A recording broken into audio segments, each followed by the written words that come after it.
नमस्कार दोस्तों, मेरा नाम है पीयूष कुमार और मेरे YouTube चैनल पे आपका बहुत बहुत स्वागत है। जैसा कि हम जानते हैं कि आईपीएस क्लर्क 2020-21 का नोटिफिकेशन काफी टाइम पहले आ चुका है और काफी बच्चों ने एग्जाम की प्रिपरेशन भी स्टार्ट कर दी है।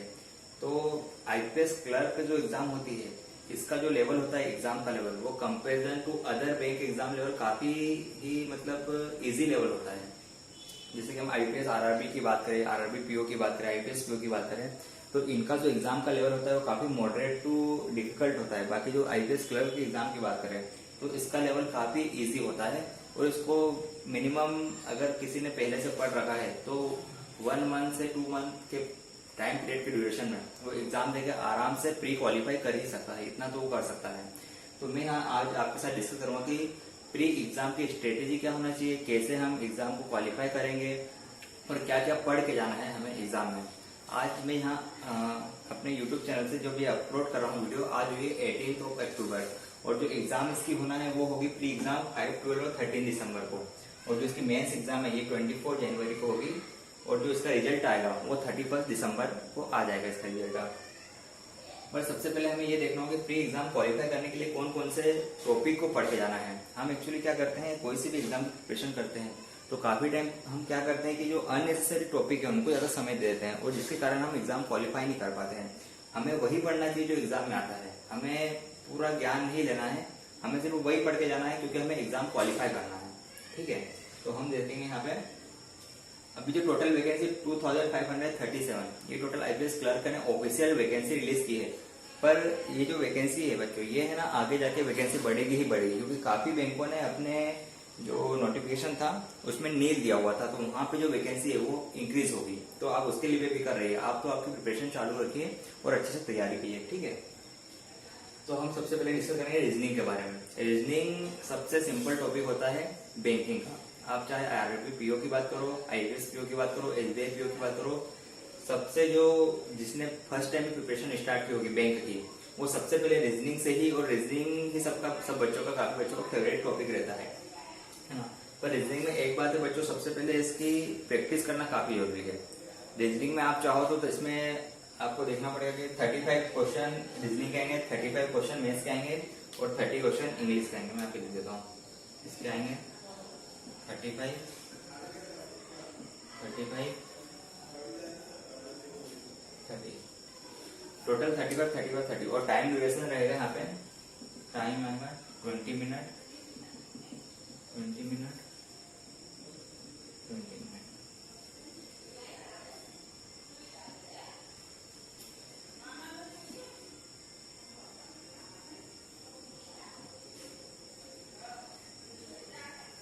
ये बच्चों टाइम ड्यूरेशन इसका। ठीक है, तो 20 मिनट में 35 क्वेश्चन अटेम्प्ट करना, जो नए नए प्रिपरेशन कर रहे हैं उनके लिए, उनको ऐसा लगता हो कि यार ये तो इम्पॉसिबल है, क्योंकि पेपर का लेवल भी थोड़ा इजी टू मॉडरेट रहता है और टाइम भी बहुत कम रहता है, और एक तो जो एग्जाम के टाइम जो प्रेशर रहता है वो भी काफी ज्यादा रहता है। तो दोस्तों जैसे कि इसमें हम देखेंगे कि रीजनिंग में 20 मिनट में 35 करना बहुत ही पॉसिबल है आराम से, अगर आपने अच्छे से प्रैक्टिस की हो।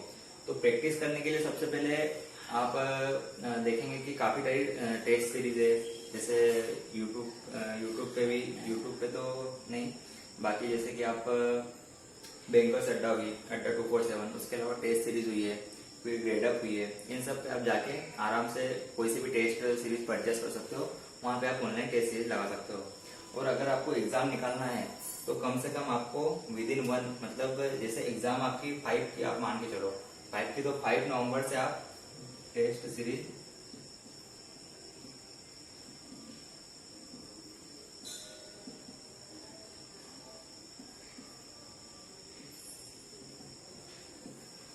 नवंबर से डेली आपको टेस्ट लगाना ही लगाना है। अगर आपने सारा आपको आता है और अगर आपने टेस्ट सीरीज नहीं ली है और टेस्ट नहीं लगाया है तो आपके एग्जाम क्वालिफाई होना मुश्किल ही नहीं, नामुमकिन है, क्योंकि होगी ही नहीं, क्योंकि टेस्ट लगाना बहुत जरूरी है। उससे आपकी स्पीड बढ़ेगी, आपको टेस्ट लगाना है, टेस्ट में आपको एक्यूरेसी देखना है, उसकी एनालिसिस करना है, और ये सब चीजें आपको काफी ध्यान में रखना है।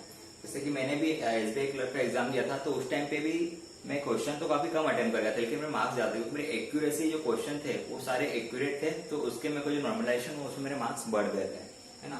तो आपको एक्यूरेसी पे काफी ध्यान देना है, टेस्ट लगाना है, टेस्ट करना, उसका पूरा आपको वीक पॉइंट देखना है, आप कहाँ पे वीक हो रहे हैं, ये सब आपको देख के करना है, ठीक है।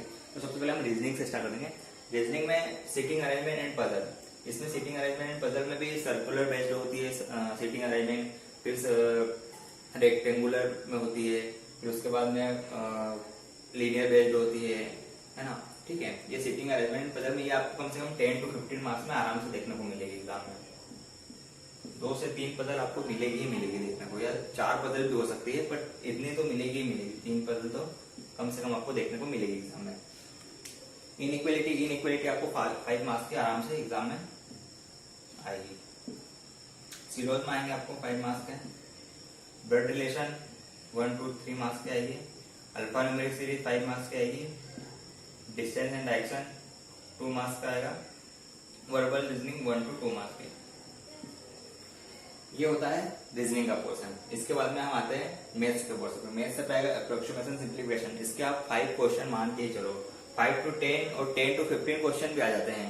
पिछली बार की शायद एग्जाम में आईपीएस क्लर्क के एग्जाम में 15 क्वेश्चन आए थे सिंप्लीफिकेशन अप्रोक्सीमेशन के। तो इसमें आप 10 to 15 क्वेश्चन तो मान के चलो कि आराम से आएंगे ही आएंगे। अप्रोक्सीमेशन एंड सिंप्लीफिकेशन के लिए सबसे अच्छी तैयारी करने का एक ही उपाय है, 1 से लेके 25 तक टेबल आप याद कर लो, पूरी रट लो टेबल पूरी याद कर लो। उसके बाद में square root, cube root, YouTube पे काफी सारे चैनल्स हैं, वहां से भी आपको हेल्प मिल जाएगी इनको याद करने की। बाकी ये सब आपको याद होना जरूरी है। तो आपको अगर कभी ये सब याद है तो आप ये मान के चलो कि 2 to 3 मिनट में आप पूरे 10 से 15 क्वेश्चन आराम से कर दोगे, आपको पता भी नहीं चलेगा। क्योंकि जब आप पूरा याद कर लोगे, आपको रिकॉल रहेगा, तो आप फटाफट करते जाओगे, पता नहीं चलेगा, ठीक है।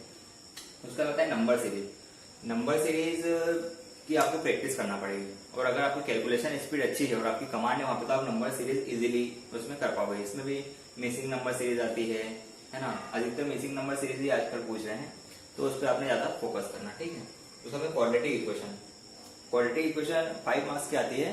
इसमें भी मैं अभी आने वाले कुछ टाइम में इसका भी एक क्वाड्रेटिक इक्वेशन का एक वीडियो रिलीज करूंगा। उसमें आपको मैक्सिमम टू मैक्सिमम 2 मिनट में आप 5 क्वेश्चन आराम से सोल्व करोगे बिना पेन उठाए, ठीक है। वो आपको मैं वीडियो अपलोड कर दूंगा, आपने देख लेना है। उसका तो मिसलेनियस में कम से कम 8 to 10 टॉपिक कवर होते हैं। सिंपल इंटरेस्ट हुआ, एवरेज हुआ, टाइम एंड वर्क हुआ, रेशियो एंड प्रोपोर्शन हुआ, ऐसे ऐसे। बाकी इनका लेवल काफी इजी रहता है। अगर आपको थोड़ा बहुत भी आता है तो आप मैथ्स में आराम से 30 क्वेश्चन अटेम्प्ट कर सकते हो, कोई बड़ी बात नहीं है। और अगर आप फर्स्ट टाइम प्रिपरेशन करते हो तब भी आप 30 क्वेश्चन इजीली अटेम्प्ट कर सकते हो, पर बशर्ते आपने प्रैक्टिस ईमानदारी से करी हो, ठीक है। तो रीजनिंग के बारे में हमने डिस्कस कर लिया। रीजनिंग में भी आप 25 to 30 क्वेश्चन इजीली अटेम्प्ट कर लोगे, और मैथ्स में भी आप 25 to 35 क्वेश्चन इजीली अटेम्प्ट कर लोगे विथ एक्यूरेसी। और अब बात करते हैं इंग्लिश पे। इंग्लिश दोस्तों ऐसा टॉपिक है कि मैथ्स और रीजनिंग में तो ठीक है, कोई इसमें परफेक्शन पूरा एक्यूरेसी है। इंग्लिश ऐसा टॉपिक है कि कम से कम 100 में से 20% बच्चे ही ऐसे होंगे जो श्योर बोल सकते हैं कि इंग्लिश में सर मैंने इतने अटेम्प्ट करे हैं और इतने मेरे सही हैं, ठीक है। बाकी इंग्लिश में एक्यूरेसी करने के लिए सबसे अच्छा तरीका ये वोकेब को अच्छा करना पड़ेगा। डेली न्यूज़पेपर पढ़ो, टाइम्स ऑफ इंडिया पढ़ो, द हिंदू पढ़ो, धीरे धीरे रीडिंग स्टार्ट करो। उनमें जो टफ मीनिंग आते हैं उनको एक डायरी में नोट करो, उनको याद करो। कम से कम 1 से 2 महीने आप ऐसा करोगे तो आपको इतना फ्लुएंट हो जाओगे और आपको सब कुछ आने लग जाएगा। और आपके लिए आरसी हुआ, क्रॉस टेक्स्ट हुआ, सेंटेंस अरेंजमेंट, ये आप देखते के साथ ही कर दोगे। आपको ज्यादा टाइम, मुश्किल से मुश्किल आप 15 मिनट में पूरा पेपर सॉल्व कर दोगे, ठीक है। तो आपको इसके लिए बेटा प्रैक्टिस करना ही पड़ेगी, और न्यूज़पेपर आपको डेली रीडिंग करना ही पड़ेगा। आईपीएस क्लर्क की एग्जाम तो 5, 12 और 13 को दिसंबर को आने वाले टाइम में एसबीआई की एग्जाम भी आने वाली है, एलआईसी की एग्जाम भी आने वाली है। तो काफी सारे एग्जाम आने, तो उसमें इंग्लिश को आप छोड़ नहीं सकते हो। इंग्लिश तो आपको पढ़ना ही पड़ेगी। इंग्लिश 30 मार्क्स की आएगी, एज कम्पेयर में 35 मार्क्स की इंग्लिश 30 मार्क्स की आएगी, ठीक है।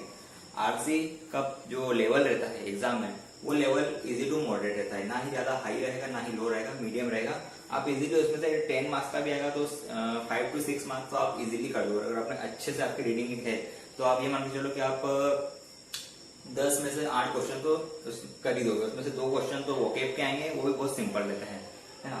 उसमें क्लोज टेस्ट है, cloze test, fill in the blanks और डबल फिलर, ये तीनों लगभग एक जैसे ही हैं। इनमें आपको फिल इन द ब्लैंक्स जैसा ही आएगा पूरा, कुछ नहीं, सिंपल सा रहेगा। उसमें डबल मीनिंग मतलब रहेंगे, उसमें नीचे दिया हुआ रहेगा। जैसे हम स्कूल टाइम में फिल इन द ब्लैंक्स करते थे ना, हमें ऑप्शन दिए होते थे, बस ऑप्शन चूज करके वहां पे फिल करना है। तो वो भी कोई टफ नहीं है, इजी ही आएगा। सेंटेंस अरेंजमेंट काफी इजी आएगा, इसको आप देखते के साथ कर दोगे, कोई बिग डील नहीं है। स्पोर्टिंग एरर के लिए आपको टेंस और जितनी भी ग्रामर है उसके रूल्स आपको आना चाहिए, नहीं तो आप स्पोर्टिंग एरर में गलती कर दोगे। मैक्सिमम बच्चे स्पोर्टिंग एरर में ही गलती करते हैं, क्योंकि उसके लिए ग्रामर अच्छी होना ही चाहिए, ठीक है। और उसके बाद सेंटेंस इंप्रूवमेंट, सेंटेंस इंप्रूवमेंट में भी आजकल क्या हो गया है कि इडियम्स एंड फ्रेजेस इनको उसमें डाल देते हैं, और या तो फिर उसमें एरर स्पॉट कर देते हैं उसका उसके इम्प्रूवमेंट के लिए। तो मतलब यहाँ पे आपको दो चीज में थोड़ी प्रॉब्लम आ सकती है, तो स्पोर्टिंग एरर में और एक होता है सेंटेंस इंप्रूवमेंट, ये दो चीज आएगी, इसमें आपको प्रॉब्लम हो सकती है। इस पे आपको ज्यादा ध्यान देना है, इसमें कम से कम ये आएंगे आपको 10 मार्क्स पे आएंगे, सबसे ज्यादा ध्यान आपको इन्हीं पे देना है। बाकी ये सब तो आप थोड़े थोड़े भी कर लोगे तो आपका काम हो जाएगा। मतलब इतना है कि 20 मार्क्स के भी आते हैं, तो 20 मार्क्स में से आप कम से कम 15 मार्क्स तो इजीली है, क्योंकि जो आईबीपीएस क्लर्क का लेवल है वो काफी ही लो रहता है, कोई इतना हाई नहीं रहता है। आप प्रीवियस ईयर कट ऑफ भी देखोगे ना तो कोई इतना ज्यादा नहीं है, कट ऑफ तो 70 भी रहता है, 65 भी रहता है, बाकी वो इजीली हो पाता है, क्योंकि लेवल काफी इसका बहुत ही जैसे कि हम आईबीपीएस पीओ की बात करें तो उसका लेवल काफी अच्छा था। इस बार का आईबीपीएस लेवल पीओ का लेवल था वो काफी अच्छा था, आरआरबी पीओ का लेवल भी अच्छा होता है। बाकी जो आईबीपीएस क्लर्क और आरआरबी क्लर्क का रहता है वो लेवल काफी लो रहता है, ठीक है। तो आप जैसे कि हम तो 5 को मान के चलते हैं कि 5 का आपको एग्जाम होगा, तो उसके लिए आप 5 नवंबर से डेली एक टेस्ट लगाए, या तो बैंक का सट्टा से लगाए, टेस्ट बुक से लगाए, ग्रेडअप से लगाए, आप डेली एक टेस्ट लगाए और उसका एनालिसिस करें, क्या आपका वीक पॉइंट है, किसमें आप अच्छा कर पा रहे हैं, जिसको जो आपका वीक पॉइंट है उससे ज्यादा से ज्यादा प्रैक्टिस करें, ठीक है। तो ये सब बताया है आपको, और आपको नोट करना हो तो आप नोट कर लीजिएगा इसको, ठीक है। हालांकि आपको काफी सारी वेबसाइट पे भी आप सर्च करोगे तो आपको वहां पे भी ये सब जानकारी मिल जाएगी। बाकी आपको मेरा चैनल अच्छा लगा हो, ठीक है, तो इसको सब्सक्राइब करिएगा, और ये वीडियो अच्छा लगा हो तो उसको लाइक करिएगा और शेयर करिएगा, ठीक है। तो धन्यवाद दोस्तों, ऑल द बेस्ट।